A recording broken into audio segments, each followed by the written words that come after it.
셀마 라겔레프 원작의 죄인들 2부작 마지막 시간입니다.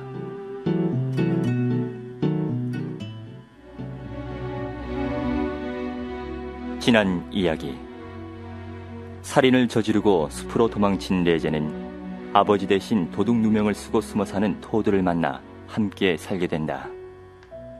토드는 명문가의 후손인 레제를 극진히 모신다. 어느 날 그들은 호수에서 운이라는 이름의 한 소녀를 보게 된다.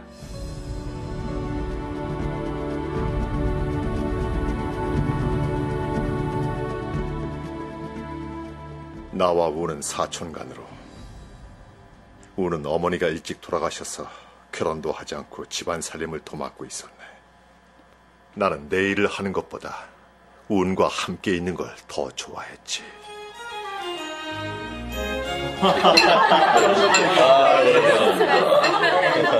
한 번은 크리스마스 파티가 우리 집에서 열렸지. 레제의 아내는 운에게 마음을 빼앗겨 자신을 돌아보지도 않는 남편의 마음을 되돌리고자 사제를 초대하였다. 아휴, 무슨 사제가 저렇게 돼지같이 살이 쪘대요. 그러게요. 대머리에 눈은 흐릿하고 얼굴부터 눈썹까지 모두 새하얗게 번쩍이는군요. 사제는 여러 사람들에게 미움을 받았다. 그러나 그는 눈치채지 못하고 연회석상에서 이렇게 말했다. 사람들은 새들 중에서 뻐꾸기가 가장 나쁜 새라고 말합니다. 그 새는 자기 둥지 아래서 새끼를 키우지 않기 때문입니다. 그런데 여기에 자기 가정과 아이를 돌보지 않는 사람이 있습니다. 그는 다른 부인에게서 자신의 즐거움만 찾으려고 합니다. 난 그런 사람을 가장 나쁜 사람이라 부르고 싶습니다. 그때 운이 벌떡 일어섰다. 레제, 당신과 나를 비꼬고 있군요. 난 한 번도 이런 모욕을 받은 적이 없어요. 다시는 당신을 만나지 않겠어요. 나는 그녀의 소매자락을 붙잡으며 어떻게 해야 하는지 물었지만 그녀는 아무 말도 하지 않았네.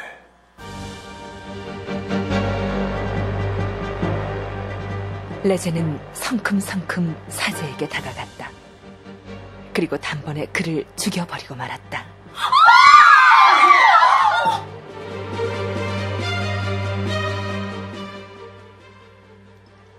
네가 그때 운의 표정을 보았으면 좋았을 텐데. 마누라는 아이들을 운의 옆에 모아놓고 운을 저주했지. 얘들아, 똑똑히 보아라. 그리고 너희들의 아버지를 살인자로 교사한 저 여인을 영원히 잊지 말거라. 하지만 조용히 서 있는 운의 모습이 어찌나 숭고해 보이던지 사람들이 전율을 느꼈을 정도였네. 운은 내 행위의 사의를 표하고는 숲으로 달아나라고 권했지. 숲으로 가더라도 화적이 되지 마세요. 그리고 정당한 일이 아니면 결코 칼을 쓰지 마세요. 당신이 그 여인의 체면을 세워주었군요. 토드는 한 번도 악을 저주한 일이 없었다. 악에 대해 책임감도 느끼지 않았다. 물론 하나님과 예수를 성인으로 알고 있지만 단지 이름만 기억할 뿐 암벽의 신령들이 바로 저의 신입니다. 마술에 능한 저의 어머니가 저로 하여금 죽음의 정령을 믿게 해준 거죠. 레제는 토드의 무식한 두 눈앞에 위대한 신, 정의의 사제, 그리고 나쁜 자를 영원한 고뇌의 장소로 내던지는 범죄의 복수신에 대해 늘어놓았다. 그러니 죄 지은 사람들이 위대한 복수신의 분노로부터 피하도록 하나님의 옥좌 앞에서 무릎 꿇고 비는 믿음 깊은 선남 선녀를 사랑해야 하네. 수많은 순례자들이 성지 순례를 떠나고 성직자들은 세속 생활로부터의 회개와 수도의 길을 떠난다네. 레제가 입을 열 때마다 토드는 점점 더 얼굴이 파리해졌다. 그의 두 눈은 마치 무서운 환영을 보는 것처럼 크게 벌어졌다.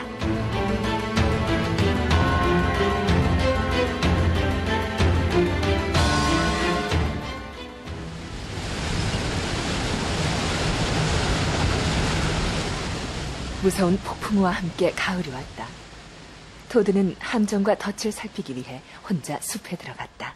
토드는 갑자기 누군가가 자신의 뒤를 밟고 있다는 느낌이 들었다. 그가 다시 발자국을 때려 하자 누군가가 고개턱으로 올라오는 소리가 들렸다. 고개를 획 돌리자 거기에는 아무도 없었다. 잎들은 그칠 줄 모르고 바스락거렸고 쉭 하는 소리와 함께 헐떡이는 소리가 들려왔다.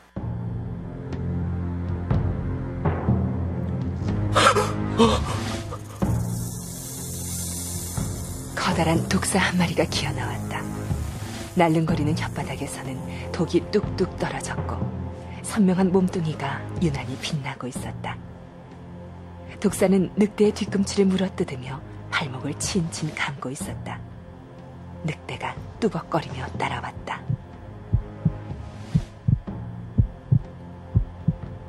토드는 발걸음을 재촉하였고 두 짐승 역시 빨리 쫓아왔다. 놈들이 가까이 따라붙자 이젠 한 대 먹여야겠다는 생각으로 몸을 획 돌렸다.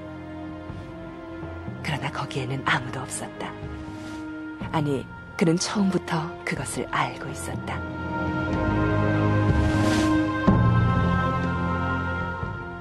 이윽고 그가 다시 걸음을 떼자 그의 발 아래 숲들은 마치 파도치는 바다처럼 폭풍 앞에 고개를 숙이고 있었다.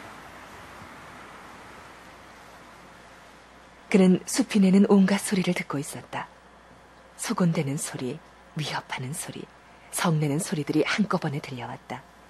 그는 농부들이 그를 숲속으로 몰아댈 때처럼 죽음의 공포를 느꼈다.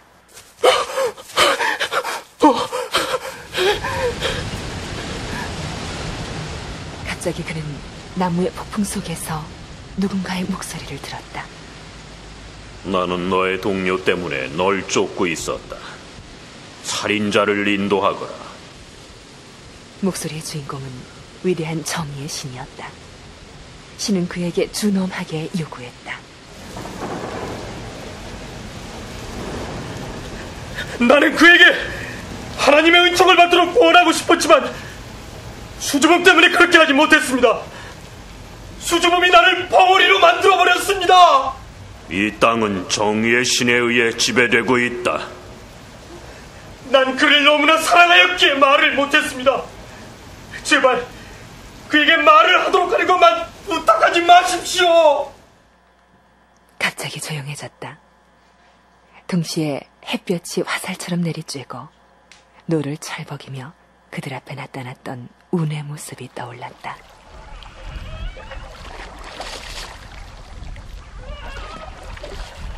죄인들은 아무것도 소유할 자격이 없다. 재물도 여자도 사람들의 존경도 받을 수가 없다. 만약 그가 레제를 배반한다면 그는 법의 보호를 받게 될 수도 있지만 우는 레제를 사랑하고 있음에 틀림없다.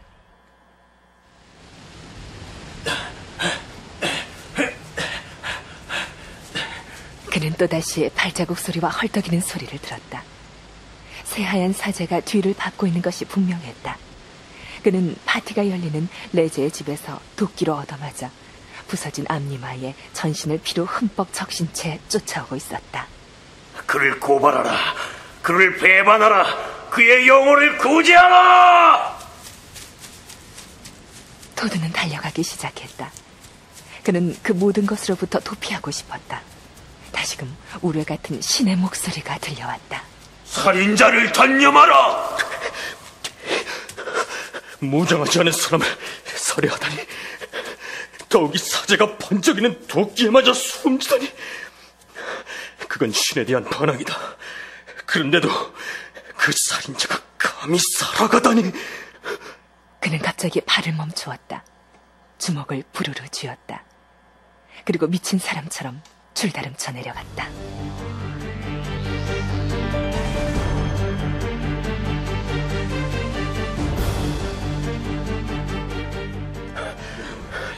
살인자가 있는 곳을 알려주겠소. 갑시다. 죄값을 치르도록 합시다. 10명의 농부가 즉석에서 그를 따를 차비를 차렸다. 레제가 의심하지 않도록 토드 혼자서 동굴로 올라갔다. 하지만 가는 곳마다 농부들이 길을 찾을 수 있도록 완두콩을 뿌려놓았다. 토드가 동굴 속으로 들어섰을 때 레제는 돌 위에 앉아서 옷을 깁고 있었다. 순간 토드의 가슴은 연민의 정으로 가득했고 레제가 그렇게 불쌍해 보일 수가 없었다. 갑자기 토드가 흐느껴 울기 시작했다. 아니, 왜 그러니? 어디 아프니? 숲속은 무서웠습니다. 새하얀 사제를 보았습니다. 뭐라고? 그들은 제 뒤를 따라오며 소리쳤어요. 저는 그 소리의 횡액을 면할 수 있을까요? 저는 어떻게 해야 할까요? 그의 얼굴에서 수줍은 티는 완전히 가시고 없었다. 말이 청산유수처럼 흘러나왔던 것이다. 그들은 모두가 새하얀 사제였습니다. 그들의 온몸은 피로 물들어 있었습니다.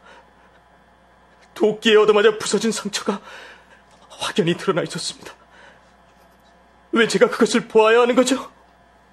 네가 도끼질한 상처를 보았다는 것이 무엇을 의미하는지는 아무도 모르지. 나는 칼로 2번 찔러 그 사제를 죽였는데. 그들은 나에게 당신을 요구했습니다. 그들은 내가 당신을 배반하기를 바라고 있습니다.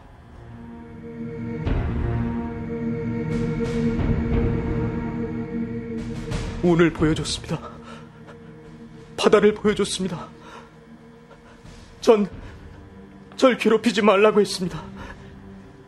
제 친구가 비록 살인을 했을지라도 나쁜 사람은 아니라고 말했습니다. 제 친구는 참회를 하고 예수님의 무덤으로 갈 것이라고 제가 말했습니다. 그를 고발하라. 그의 영혼을 고지하라. 아니요! 그는 나의 세계입니다. 우리는 추위도 온갖 어려움도 함께 견뎌왔습니다. 제가 아파 누웠을 때 그는 저를 보살펴줬습니다. 제 친구는 머지않아 자발적으로 사제에게 가서 참여할 겁니다. 우리는 함께 참여의 나라로 갈 겁니다.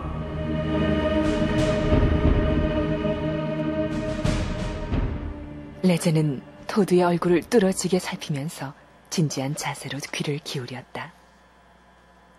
사제에게 가서 진실을 말하려. 저 혼자 가서 무슨 도움이 될까요? 당신의 그 죄악 때문에 죽음과 온갖 헛개비들이 줄곧 저를 따라다니는 거요. 당신은 하나님에 대해 반기를 들었습니다. 어떤 죄도 당신만 못합니다. 뭐 때문에? 왜 당신은 저에게 정의의 신을 얘기한 겁니까? 당신은 저로 하여금 당신을 배반토록 했습니다. 그 죄악으로부터 저를 좀 구원하여 주십시오. 제발 사제에게 가십시오. 그는 쓰러지듯 레제 앞에 무릎을 꿇었다. 레제는 자신의 죄악을 토드의 고뇌에 비교시켜 보았다. 그 고뇌는 토드의 영혼 앞에서 점점 커지며 처절해져 갔다. 그는 세계를 지배하는 의지와 모순된 자아를 보았다. 그의 가슴에 회한의 싹이 움텄다. 내가 저지른 나의 행동에 저주 있으라. 내 앞에 갈아놓인 시련을 내 스스로 겪기에는 너무 가혹하구나. 내가 사제들 앞에 꿇어 엎드리는 날, 그들은 몇 시간이고 나를 고문할 것이다. 공포와 궁핍 속에서 영위되는 비참한 생활이 참에 부족하다는 말인가? 나는 모든 것으로부터 격리되어 살고 있지 않은가? 그 이상 또 무엇을 요구하는가? 토드는 호들갑스럽게 뛰어 일어났다. 자, 참여할 수 있습니다. 어서 가십시다. 도망칩시다. 아직 시간이 충분히 있습니다. 기어코 네가 밀고 했구나. 네! 제가 당신을 배반했습니다. 하지만 빨리 갑시다. 제발 참여할 수 있도록 빨리 갑시다. 레제는 옛날에 그의 조상들이 쓰던 큰 도끼가 놓인 땅바닥으로 몸을 숙였다. 이 도둑놈아! 나는 너를 믿고 사랑했었다! 하지만 도끼를 향해 허리를 숙이는 그를 보았을 때 토드는 이제 자신의 생명이 문제가 될 것임을 즉각 깨달았다. 그는 허리에 차고 있던 도끼를 잽싸게 빼들고 그가 미쳐 허리를 들기도 전에 레제를 내리쳤다.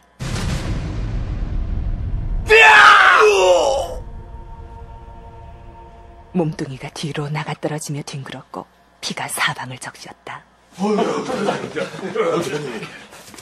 농부들이 돌진해 들어왔다. 그들은 그의 행동을 칭찬하고 기뻐했다. 토드는 사랑하는 사람을 제 손으로 죽이기 위해 끌고 들어온 족쇄를 보는 것처럼 그들을 돌아보았다. 어처구니 없게도 이들은 그림자의 희롱에 의해, 폭풍의 소음에 의해, 마른 잎의 바스락거림에 의해 만들어졌다. 하나님은 위대하다! 그는 외쳤다. 그러나 다시금 생각에 젖어들면서 무릎을 꿇고 레제의 머리를 안아 올렸다. 그는 참여했습니다. 그는 성지 순례를 떠나려 했습니다. 그는 죄인이 아닙니다. 새하얀 사제는 그가 참여하는 걸 바라지 않았지만 정의의 하나님은 참을 반겼습니다. 농부들은 즉시 관을 마련했다. 그리고 레제의 시체를 그의 집으로 옮겨갈 준비를 하였다. 그들이 관을 치켜 올렸을 때 토드는 오열에 뒤섞인 목소리로 이렇게 말했다. 레제로 하여금 살인자가 되게 한 운이라는 여자에게 이 말을 전해주시오. 난파선 약탈자를 아버지로 무당을 어머니로 둔 토드라는 어부에게